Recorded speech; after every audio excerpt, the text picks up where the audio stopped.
ہاں جی. بہرحال آپ کی مہربانی. پشتونخوا ملی پارٹی کی اپنی ایک تاریخ ہے, بہت لمبی جدوجہد ہے. اگر ہم یوں کہیں کہ اس سیاست کی بنیاد ایک ایسے آدمی نے رکھی جو نہ کبھی کسی یونیورسٹی میں پڑھا, نہ کسی کالج میں پڑھا, نہ اس کا بیرونی دنیا سے اس قسم کا سیاسی تعلق رہا. میرا اشارہ عبدالصمد خان اشکزئی کی طرف تھا. وہ آدمی 7 زبانیں لکھ اور پڑھ سکتا تھا. قرآن کریم, مذہبی کتب جو اس وقت کی رائج تھیں, اپنے گھر پہ بڑے بڑے علماء سے, کبھی ان کا تعلق افغانستان سے ہوتا تھا, کبھی پاکستان سے, ان سے پڑھی. 13 سال کی عمر میں وہ اور ان کا بڑا بھائی عبدالسلام خان, وہ سرکاری مدرسے اسکول میں داخل کیے گئے 3ری جماعت میں, چونکہ وہ قرآن کریم احادیث ان کے بڑے بڑے عالم تھے. اور 3 سال میں انہوں نے مڈل کا امتحان, 4 سال کے دوران ہی پاس دا مڈل اسکول ایگزامینیشن. وہ اپنی لکھتے ہیں, اپنی سوالیاں اس میں لکھتے ہیں کہ میں ذاتی طور پہ ارد گرد کی دنیا سے بالکل نابلد تھا. مجھے پتہ نہیں تھا کہ ارد گرد کیا ہو رہا ہے. جب ہم اسکول میں داخل ہوئے, پھر دنیا دیکھی, سماجی حالات دیکھے, پشتون زندگی جس انحطاط کی طرف جا رہی تھی, میری ذاتی روشنی نے مجھے یہ بتایا کہ یہ ساری بربادی خارجی حکمرانی کی وجہ سے ہے. جب تک یہ خارجی حکمرانی بند نہیں ہوگی یا اس کا مقابلہ نہیں کیا جائے گا, پشتون سمیت سارے خطے کی یہی حالت بد سے بدتر کی طرف جائے گی. تو انہوں نے کہا, میں نے بالکل ینگ جوانی میں فیصلہ کر لیا کہ میں انگریز کی نوکری نہیں کروں گا, I will not serve the English government. حالانکہ وہ اپنی کلاس کے بلکہ اس وقت کی بلوچستان کے, جس میں یہ اسٹیٹس شامل نہیں تھی, مکران, خاران, لسبیلا, جھل مکسی, یہ علیحدہ انٹیٹی تھے. جس نام سے بلوچستان نام سے جس خطے کو, جس علاقے کو مسموم کیا جاتا تھا ہندوستان کی پالیٹکس میں, اس میں ریئل بلوچ اسٹیٹ شامل نہیں تھی 1970 تک. اچھا. اس کو انگریزی بلوچستان کہتے تھے. وہ 4تھی جماعت میں وظیفے کے امتحان ہوا کرتے ہیں بچوں کے. تو عبدالصمد اشکزئی برٹش بلوچستان کے تمام صوبے میں وظیفے کے امتحان میں 3 لڑکے سلیکٹ ہونے تھے اگلی کلاسوں کے لیے, تو وہ ہی اسٹوڈ فرسٹ. چونکہ وہ اور ان کا بھائی قرآن کریم اور حدیث سے بہت واقف تھے, تو جو بھی ممتحن لوگ آتے اسکولوں میں, انگریز یا ہند کی لوگ, تو ان کو آگے لایا جاتا تھا کہ یہ چھوٹے بچے اتنے عالم فاضل ہیں. تو لوگوں کے وہاں جو ان کے اساتذہ تھے, جن کا اکثر کا تعلق پنجاب سے تھا, کپورتھلا یا ان علاقوں سے, یا محکمہ تعلیم کے جو اچھے لوگ تھے, عالم فاضل لوگ,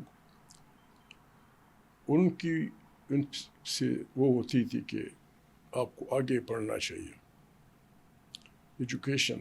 عبدالصمد خان اشکزئی اپنی سوانح کہتے ہیں, انہوں نے جیل میں لکھی. سوانح عمری. اور سوانح عمری تو تب ہوتی جب آدمی ریفرنس کتابیں لے کے بیٹھ کے, اس شریف آدمی نے جو کچھ لکھا ہے, قلم برداشتہ ون گو میں, قلم برداشتہ جیل کی تاریخیوں میں لکھا ہے. صرف ذاتی ذہنی اس کی بنیاد پر. تو انہوں نے کہا کہ میں ان سے پوچھتا تھا کہ میں تعلیم حاصل کر کے کیا کروں گا.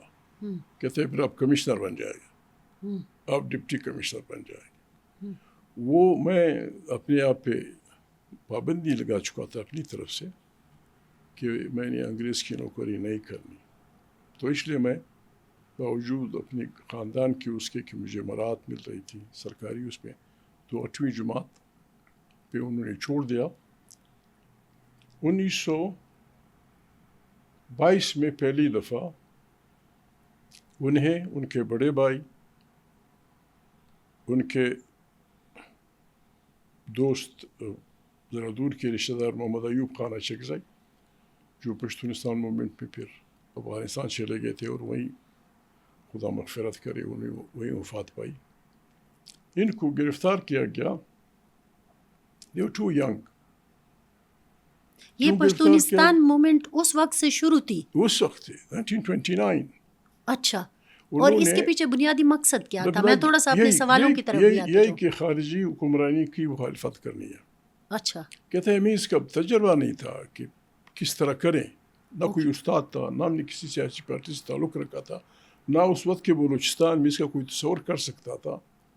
ہم نے بیٹھے بیٹھے بس یہ کیا کہ کس طرح عوام کے پاس پہنچا جائے اور کس طرح خارجی حکمرانی کی آئین کے دائرے میں، جس وقت اس لا قانون کے دائرے میں رہتے ہوئے اس کی مخالفت کی جائے. پھر ہم کیا تھا، ہمیں کیا پتہ تھا، ہم نے کوشش کی کہ یار مسجدوں سے یہ کام شروع کرنا چاہیے. اچھا، مسجد امام ان کا کہنا یہ ہے کہ اس وقت مسجدوں میں تقاریر نہیں ہوا کرتی تھی. اچھا، رمضان کا مہینہ تھا، رمضان میں آپ کو پتہ ہوگا، ان کو تو پتہ ہے، گاؤں کے جو ہمارے مساجد ہیں اس میں تراویح کے بعد ایک طالب علم تبارک الذی بیدہ الملک وہو علی کل شیء قدیر اس صورت کو پڑھتا ہے. اچھا، تراویح کے بعد صحیح. پھر دعا کی جاتی ہے، لوگ گھروں کو چلے جاتے ہیں. کہتے پھر ہم نے اپنے مسجد کے جو ہمارا ساتھی تھا امام سے بات کی کہ رات کو میں نے کچھ بات کرنی، وہ ہم سمجھ گئے دوسرے کو. جی. تو میں جب وہ تراویح کی نماز ختم ہوئی، میں نے امام مسجد کو تجویز پیش کی کہ ٹھیک ہے قرآن کریم ناظری سے پڑھنا کار ثواب ہے، کیا یہ بہتر نہیں ہوگا کہ 1-2 آیت مبارک پڑھی جائے اور اس کا ترجمہ لوگوں کو سمجھایا جائے. ٹھیک. کہتے ہیں اس نے کہا بس ٹھیک ہے، میں آج تیاری کر کے نہیں آیا ہوں، اگر آپ کچھ کہنا چاہیں بسم اللہ. کہتے ہیں میں کھڑا ہوا، میں نے 2 آیت پڑھی اپنی گاؤں کی مسجد میں، عنایت اللہ کاریز. 2 آیت پڑھی، لوگوں کو بھی وہ دلچسپی تھی. میں چلا آیا گھر، صبح میں چلا کوئٹہ کی طرف. خوش تھا، ساتھی بھی خوش تھے کہ کام چل پڑا. جی. اس دوران ہمارے علاقے میں جمعے کی نماز نہیں ہوا کرتی تھی. اچھا. تو ہم نے کوشش کی کہ جمعے کی نماز کہیں شروع کی جائے اور اس کے ذریعے عوام میں. کیوں جمعے کی نماز کیوں نہیں ہوتی تھی؟ ابھی بعض لوگ اس کے لیے ٹاؤن ضروری ہے، اس کے لیے مسائل ہوتے ہیں علماء کے. اچھا. نہیں ہوتی تھی. اچھا. پھر یہ 1929-30 کے بعد. یہاں پہ میں اگر ایک کویسچن ڈال دوں کہ ایگزیکٹلی یہ وہی دور تھا جب باچا خان خیبر پختونخوا میں یا NWFP میں، اس وقت کے NWFP میں خود ایک تحریک چلا رہے تھے تعلیم کے لیے، اور بالکل ایگزیکٹلی وہ باچا خان خانشید سے عمر میں اگر میں یہ کہوں کہ جوان باپ اور بیٹے کا تعلق تقریباً 20 سال 18 سال ان سے چھوٹے عبدالصمد اچکزئی. اچھا. عبدالصمد اچکزئی کی پیدائش 1907 ہے. اچھا. ان کی 1880-81. ٹھیک. ان کا تعلق کبھی نہیں رہا تھا، اس وقت تک نہیں رہا تھا. اچھا. تو کہ ہم خوش تھے کہ بس کام چل پڑا انشاءاللہ. ہم ثواب، ہم خرما، تحریک بھی چلے گی، قرآن کریم کی تبلیغ بھی ہوگی، لوگوں کے ساتھ رابطہ بھی ہوگا. میں کسی کام سے چلا کوئٹہ پشین سارا ایک ڈسٹرکٹ تھا. اچھا. سارا کوئٹہ سے پشین چمن تک. صحیح. میں جب وہاں گیا 1 رات میں نے گزاری تو جب صبح آیا ایک دن گزارا تو پولیس کا بڑا افسر کوئٹہ ڈسٹرکٹ کا ہمارے گاؤں پہنچ چکا تھا. اچھا. دوسرے دن. اچھا. اس وقت کمیونیکیشن بھی کمزور تھی, موبائل بھی نہیں تھا, فلانا بھی نہیں تھا. صحیح. گاؤں کے لوگوں کو اکٹھا کیا کہ جی کل رات کیا ہوا تھا, کل رات یا پرسوں رات. میں نے کہا کچھ نہیں ہوا. کیا ہوا؟ کہتا کچھ تو ہوا ہے. مسجد میں عبدالصمد نے تقریر کی ہے. کہتا گاؤں کے بزرگوں نے کہا تھا کہ وہ تو قرآن کریم کا یا اس کا ترجمہ پڑھ رہا, وہ بھی ہے, تو ان سینس وہ یہ کر سکتا ہے. ملا کہتا ہے بہرحال یہ بات ٹھیک نہیں ہے, سمجھائے اس کو. وہ گئے تو اس وقت کہتے ہیں میں آیا تو مجھے ڈھارس ہوئی, میری ڈھارس بند گئی کہ لوگوں نے کوئی گھبراہٹ محسوس نہیں کی تھی, ان سے بات کی تھی. 2 دن پہلے میں گھر میں تھا, پولیس کا سپاہی آ کے پولیٹیکل ایجنٹ صاحب مسٹر وینگٹ آیا ہے, تحصیل میں آپ کو بلا رہا ہے. پولیٹیکل ایجنٹ اور گاؤں میں جانا جی یہ تو آج کے گورنر وزیر اعلیٰ سے بھی آگے کی بات. بالکل. تو کہتے ہیں انہوں نے مجھے بلایا, میں آیا. جی ہلو عبدالصمد. میں نے کہا جناب خیریت. تحصیلدار سے کہا کہ کرسی اور لے اور آپ چلے جائیں. مجھے کہا کہ عبدالصمد خان میں ایسے بات کرنے آیا ہوں, میں وینگٹ انگلینڈ وہ ہوں, رہنے والا ہوں. جس طرح میں چاہتا ہوں کہ میرا ملک میرا علاقہ ترقی کرے, یقیناً آپ بھی یہی چاہتے ہوں گے. میں جب جوان تھا تو سوشلسٹ تھا, فلانا کرتا تھا فلانا کرتا تھا. آپ نے جو مسجد میں جو کارروائی شروع کی ہے, ہم ان باتوں کو سمجھتے ہیں. یقیناً آپ چاہتے ہوں گے کہ آپ لوگوں کی بھلائی کے لیے کچھ کریں, لیکن ہمارا فیصلہ ہے کہ اس علاقے میں ہم نے کوئی بھی سیاسی ایکٹیویٹی نہیں چھوڑنی. اچھا. کہتا ہے دوست کی طرح اس نے بات کی.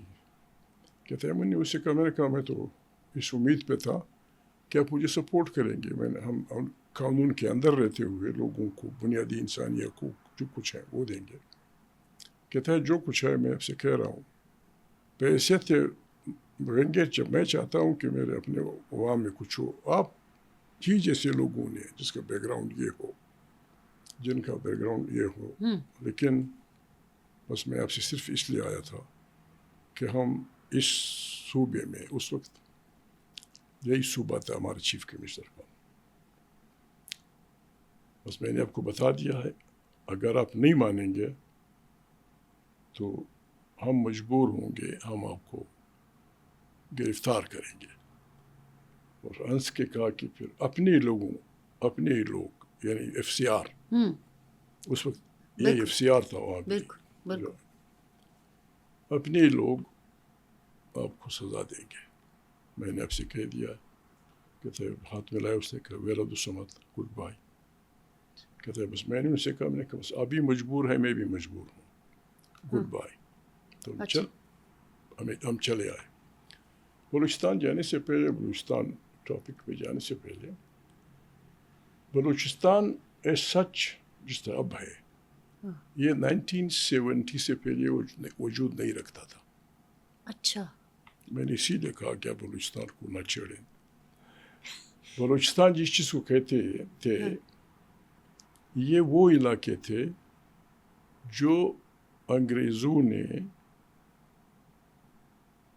دوسری اینگلو افغان وار میں جب پہلے کی شکست کا بدلہ لینے کے لیے 1870 کے دوران افغانستان نے فوجیں کندہار اور خیبر سے داخل کی. وہ سارے افغانستان میں قتل و قتال, آپ ہمارے لوگ اس طرف گئے نہیں, یعنی اندازہ نہیں لگایا جا سکتا کہ کتنا ظلم انہوں نے کیا. 2 فوجیں داخل ہوئیں صرف اس بنیاد پہ کہ وہ 1838 کا جو ہماری شکست تھی وہ ساری دنیا میں انگریز صاحب امریکہ یا روس ناقابل شکست مانے جاتے ہیں. جی پہلی دفعہ ایک غریب عوام نے شکست دی تھی برٹش امپائر کو, تو اس کا بدلہ لینے کے لیے 30 سال بعد انہوں نے افغانستان میں کوژک سے فوج بیچ کر, خیبر سے بیچ کر یہ 2 فوجیں یوں افغانستان میں گئی, یہاں سے وہاں. اچھا بسا کر جو فلسطین کی باتیں کر رہے ہیں مور دین دیٹ. تو افغانستان پہ قبضہ کر لیا, جلال آباد پہ قبضہ کر لیا, قندھار پہ قبضہ کر لیا, کابل پہ قبضہ کر لیا. امیر شیر علی سن آف امیر دوست محمد وہ ریٹریٹ کر گیا نارتھ کی طرف. اس کے 2 بچے تھے, ایک ایوب ایک یعقوب. اچھا یعقوب کو انہوں نے جیل میں ڈالا باپ نے خود. ایوب اس آکوپیشن کے خلاف تلوار لے کے جنگ پہ مصروف ہوا. اچھا ملالہ یوسفزئی اسی جنگ کی استعارہ ہے. اچھا ایوب, یعقوب جیل میں تھا تو یعقوب کو نکالا, اس کو بولا آپ بادشاہ بنیے. کہاں بنوں بادشاہ, جلال آباد میں آپ بیٹھے ہیں, قندھار میں آپ بیٹھے ہیں, بڑا بھائی میرا یا بڑا بھائی باغی ہے, یا میں کس قسم کی بادشاہی کروں. کہتے ہیں وہ ہم کر لیں گے. تو جلال آباد سے تقریباً آپ اس علاقے کے رہنے والے ہیں, وہ 18 میل یا 20 میل پہ گنڈمک کی جگہ ہے, وہاں خیمے لگائے گئے, اور یعقوب کے ساتھ ایک معاہدہ ہوا کہ ہم جلال آباد سے بھی نکل جائیں گے, کابل بھی چھوڑ دیں گے, قندھار بھی چھوڑ دیں گے, لیکن مچنئی آپ کا مچنئی, جی درائے خیبر, جمرود سے خیبر, مچنئی درائے خیبر, کرم ایجنسی. اچھا کرم یہ ادھر, ہاں اور اس طرف جنوب میں کی طرف پشین, یہ کوئٹہ پشین ڈسٹرکٹ تھا سارا. جی پشین, اس کے ارد گرد علاقے تھل چوٹیالی, سبی. اچھا سبی مینز زیارات, سبی مینز سنجاوی, سبی مینز بارکان, سبی مینز دکئی, سبی مینز یہ سارے علاقے آپ ہمیں assign districts ASSIGNED assign district کے طور پہ آپ ہمیں ہمارے حوالے کر دیں گے. اچھا انگریزوں کے چنئی, کورم, درائے خیبر, یہ پوری ایک پٹی اس طرح کا. اب ہمارے حوالے کریں گے. ہم اپنی اخراجات منہا کر کے اس خطے کے 6 لاکھ روپے سالانہ افغان اس کو دیکھیں گے. اسی معاہدے کے تحت یہ معاہدہ ہوا 1879 میں. اچھا مئی 1879. اچھا اسی کے اسپرٹ کے تحت ڈیورن لینڈ کھینچی گئی سالوں بعد, چونکہ افغان ریلیکٹنٹ تھے. اس صوبے کو یہاں ہوئی ایسی سوچ فکر تھی اب انگریزوں میں کہ یار افغانوں کا علاقہ چھوڑ دینا چاہیے, افغان ڈیموکریٹک پیپل ہیں, اکسس کو انڈس کو وہ بنا کے افغانوں کے ساتھ برابری کی بنیاد پہ تعلقات رکھنے چاہیے. جمہوری بہرحال سنڈیمن اس کو نہیں مان رہا تھا. سنڈیمن لندن گیا, اس نے کہا بس یہ میرے حوالے کر دو, میں کچھ کر دوں گا.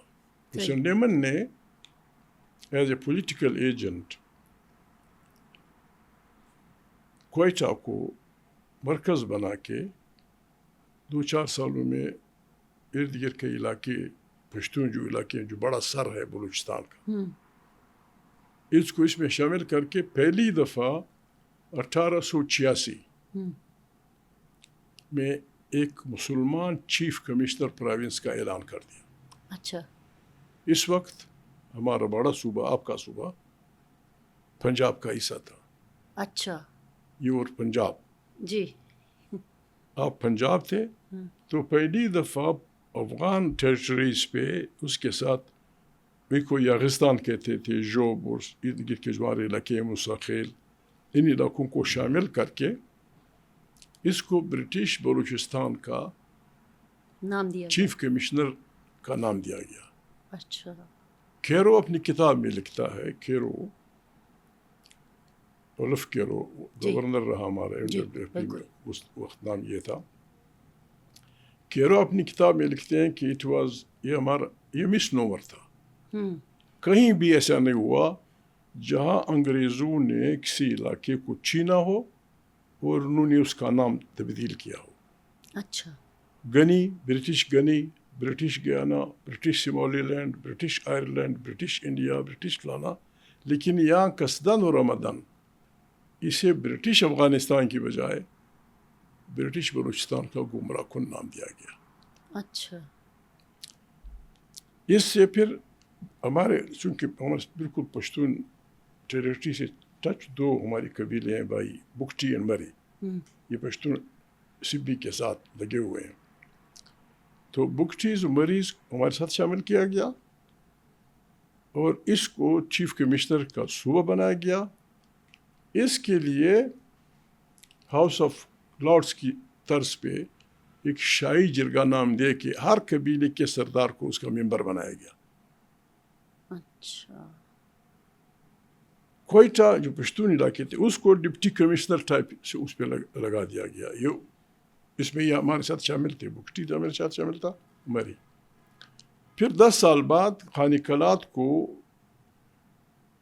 میں بھول رہا ہوں 9 لاکھ کچھ ہزار روپے دے کے یہ شاہی کا اسٹرپ ایران تک, زیدان اسٹرپ جو ہے, اچھا, یہ اس کا حصہ بنا دیا گیا. اور تھوڑی دیر بعد 2 سال بعد 1,18,000 روپے لیز پہ دے کے خانقلات سے یہ جمالیوں کا علاقہ, پٹ فیڈر, یہ جو پٹ کا علاقہ ہے, یہ دس واز برٹش بلوچستان. اچھا. اور یہ اس واز چیف کمشنر پروونس, جبکہ ہمارا سب بڑا صوبہ NAAFP بنا نہیں تھا. انگریزوں نے کھینچا تھا, وہ سکھوں نے کاٹا تھا, پنجاب میں شامل کیا تھا. اچھا.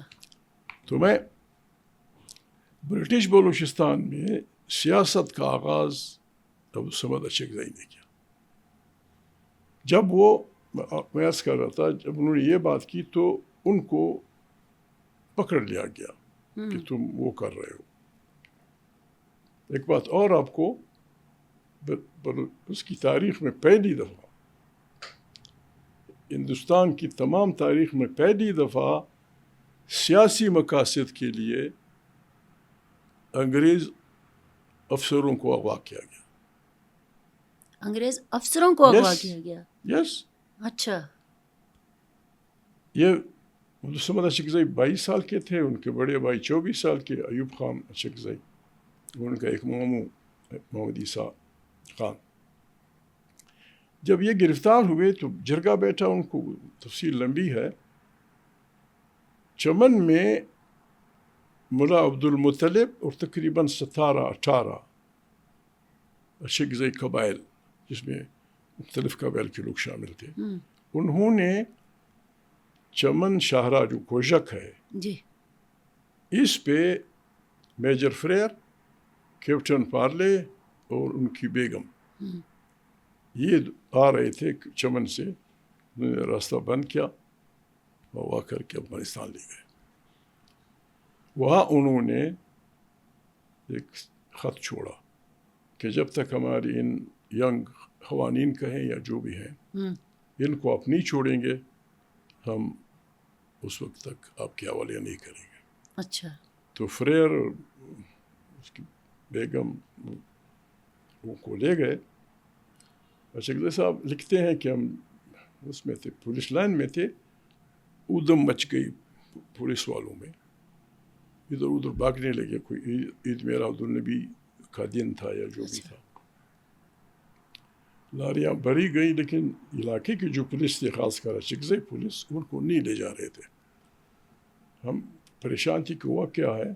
2 دن بعد تکے ہارے لوگ جب آئے تو 1000 پولیس افسر, پولیس بھائی ہمارے بیرک کے جس لاک اپ میں ہم تھے گزر رہا تھا. میں نے اسی کہا, میں نے کہا کہاں گئے تھے؟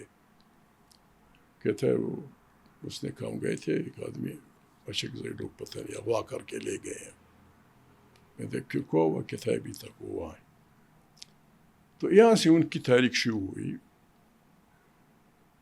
پھر افواہیں سرگرم تھیں کہ یہ ہوا ہے وہ ہوا ہے, خدا نخواستہ عورت کے ساتھ یہ ہوا ہے فلانے ہوا. کہتے جب میں یہ سنا میرے ساتھی خوش تھے کہ اچھا ہوا ایک ریئیکشن. میں نے کہا ریئیکشن نہیں, یہ ہمارے خلاف ایک ٹول کے طور پہ استعمال ہوگا, ہماری ساری سیاست خراب ہو گئی.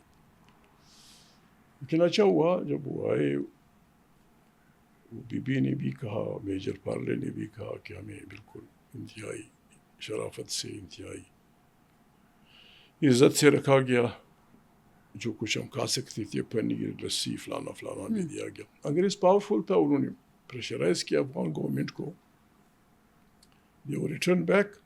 لیکن اسی کی بنیاد پہ پھر ان کے خلاف وہ ہوا, وہی بالکل وہی جس طرح آپ نے فرمایا 18 سال پہلے جس قانون کے تحت بادشاہ خان کو 3 سال جیل اور اس کے بعد ضمانت ایگزیکٹلی وہی سزا ان کو دی. اچھا 3 سال جیل, 2 سال 3 سال جیل اور واپسی پہ ضمانت. یہ 1929. اچھا اور پھر بس یہاں سے عبدالصمد کی تاریخ شروع ہوئی. ابھی تک اسی تاریخ کی اب وہ ان کے یہی ہے کہ it was anti feudal, it was anti imperialist, it was democratic. اور اب بھی اب بھی ان کے یہی صاحبزادے اب بھی یہی خصلت ہے اس کی, اب بھی یہی خاصیت ہے. اور اسی میں عبدالصمد اچھی زندگی بھر رہے.